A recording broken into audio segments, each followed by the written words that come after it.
কেতিয়াবা কেতিয়াবা জীৱনত আগবাঢ়িবলৈ নতুন কিবা এটা বিচৰাৰ প্ৰয়োজন নহয়। বন্ধুসকল, কেৱল আমি আমাৰ কিছুমান পুৰণি কথা এৰিবলৈ শিকিব লাগে। পুৰণি দুখ, অপূৰ্ণ সম্পৰ্ক, কোনোবাই দিয়া আঘাত আৰু অতীতৰ ভুলবোৰ আমি এইবোৰ বুকুত কঢ়িয়াই লৈ ফুৰো আৰু ভাবো এৰি দিলে হয়তো আমি হাৰি গুচি যাম জীৱনত।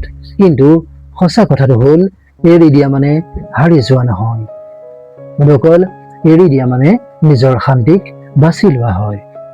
যি হৈ গ'ল সেয়া আমি সলনি কৰিব নোৱাৰো কেতিয়াও, কিন্তু সেই অতীতে যি হৈ গৈছিল সেই অতীতে আমাৰ আজিৰ এই বৰ্তমানৰ দিনটো নিয়ন্ত্ৰণ কৰিবনে নাই, সেই সিদ্ধান্তটো আমাৰ নিজৰ হাতত আছে, আমাৰ এই নিজৰ হাতত মুঠিত আছে।